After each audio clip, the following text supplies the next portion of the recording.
الصلاة خير من النوم۔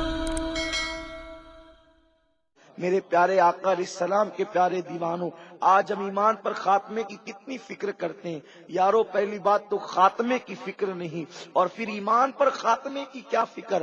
پتہ ہے کتنا نازک ایمان پر خاتمہ۔ اللہ اکبر۔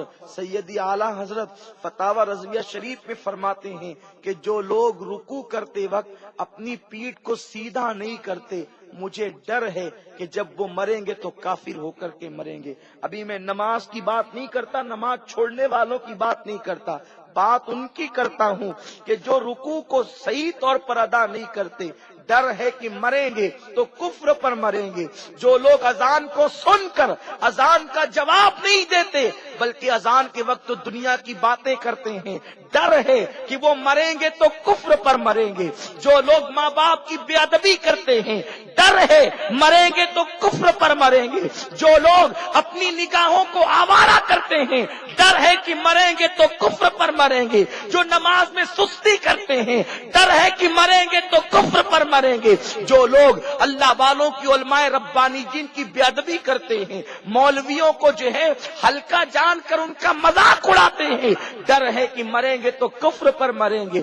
جو لوگ سادات کی بے ادبی کرتے ہیں، توہین کرتے ہیں، خوف ہے کہ مریں گے تو جو ہے معاذ اللہ کفر پر مریں گے۔ بہت ساری علامتیں ہیں برے خاتمے کی۔ اللہ والوں کی بے ادبی کرنا، علماء ربانی جن کی توہین کرنا، ماں باپ کی بے ادبی کرنا، لوگوں کی حق تلفی کرنا، یہ وہ ساری وجوہات ہے جس سے برے خاتمے کا اندیشہ ہے، برا خاتمہ ہو سکتا ہے۔ میرے پیارے آقا علیہ السلام کے پیارے دیوانوں، اس لیے اچھے خاتمے کی فکر کرو، ایمان پر خاتمے کی دعا کرو۔ میرے پیارے آقا صلی اللہ علیہ وسلم کے پیارے دیوانوں، اللہ نے کسی کو گارنٹی نہیں دی کہ یقیناً اس کا خاتمہ خدا ایمان پر فرمائے گا، بلکہ تم کو آگاہ کر دیا، یا ایھا الذین آمنوا اتقوا اللہ حق تقاتہ ولا تموتن الا وانتم مسلمون۔ اے ایمان والو، اللہ سے ڈرو جیسا کہ ڈرنے کا حق ہے، اور جب تم مرو تو اس حالت میں کہ تم اسلام پر رہو، تم ایمان پر رہو۔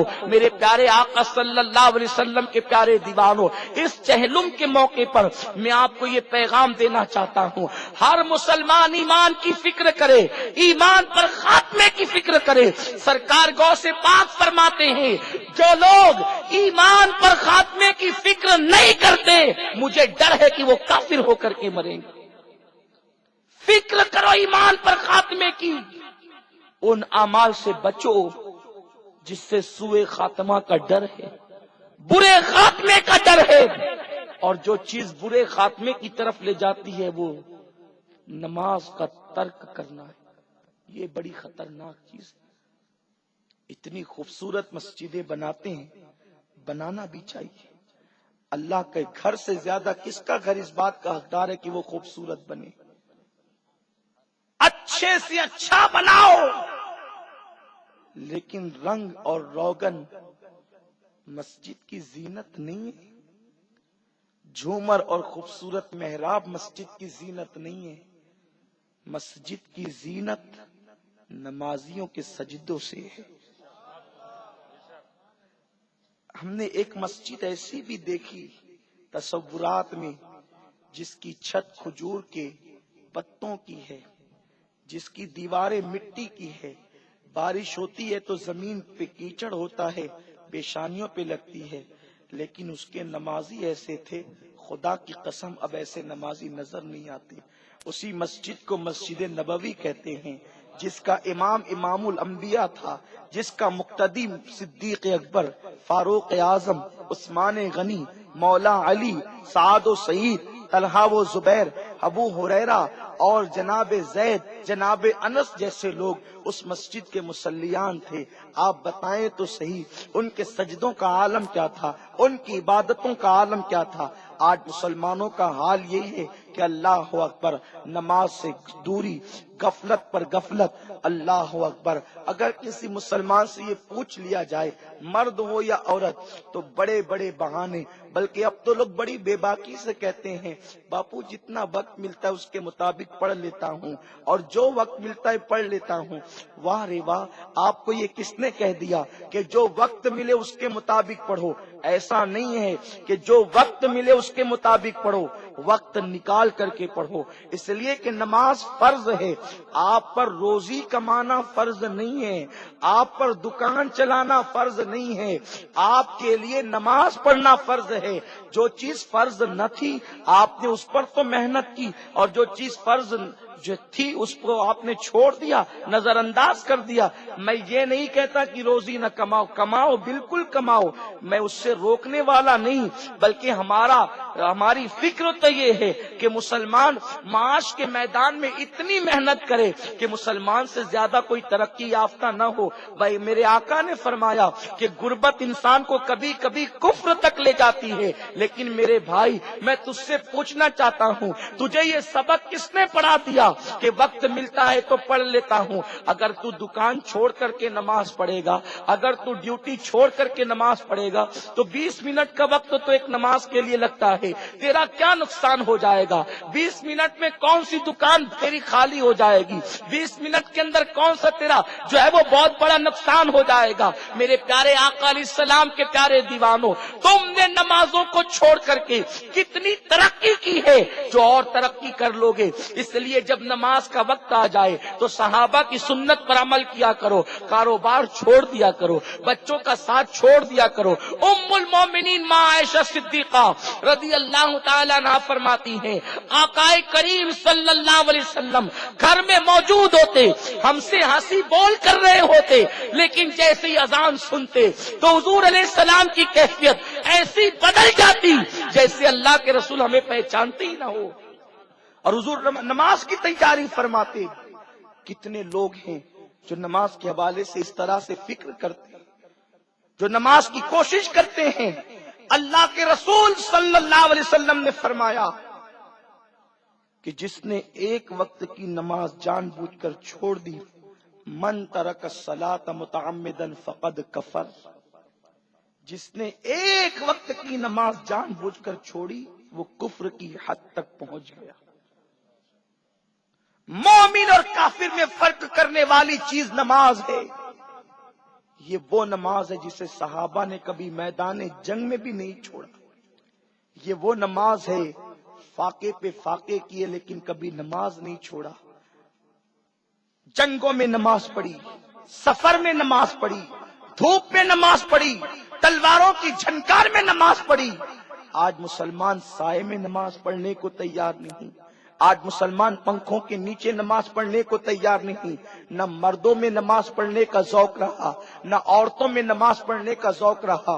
اسی لیے دنیا بھی تباہ ہو رہی ہے، آخرت بھی برباد ہو رہی ہے۔ میرے پیارے آقا صلی اللہ علیہ وسلم کے پیارے دیوانوں، کیونکہ میرے آقا مصطفیٰ کریم رؤوف الرحیم صلی اللہ تعالی علیہ وسلم نے ارشاد فرمایا کہ جو لوگ نمازوں کو چھوڑ دیتے ہیں اللہ ان کی زندگی کو کم فرما دیتا ہے، ان کے چہروں سے نور کو ختم فرما دیتا ہے۔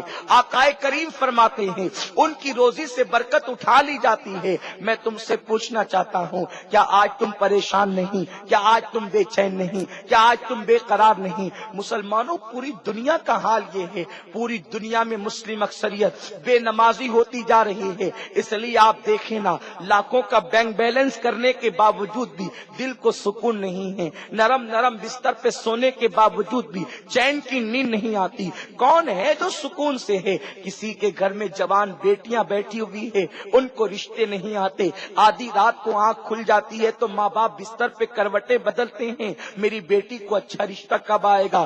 یاد رکھ، یہ بے نمازی پن کی سزا ہے۔ اس لیے کہ دنیا میں بے نمازی کو دنیا میں بھی سزا کبھی کبھی دی جاتی ہے۔ میرے پیارے آقا علیہ السلام کے پیارے دیوانوں، اولاد جوان ہو کر کے بے وفا ہو گئی، بوڑھا باپ بے چین ہے، تڑپ رہا ہے، میں نے پوری جوانی اولاد کے لیے دے دی، میری اولاد مجھ سے بے وفا ہو گئی۔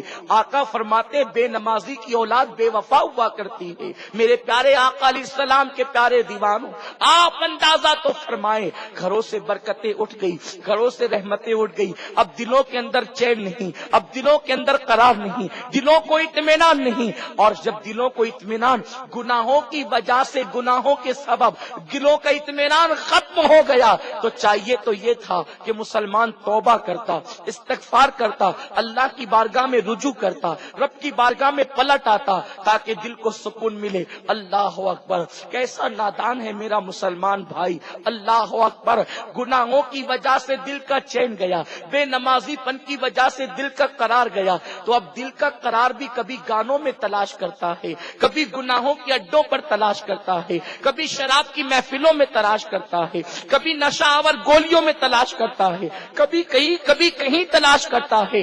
آؤ میں تمہیں بتاؤں اپنے بے قرار دل کا علاج، گناہوں کے اڈوں پر ڈھونڈنے والوں، وہ رسول جو بے چین دلوں کا چین ہے، وہ رسول جو بے قرار دلوں کا قرار ہے، وہ رسول جو ہر بے اطمینان کی دوا ہے۔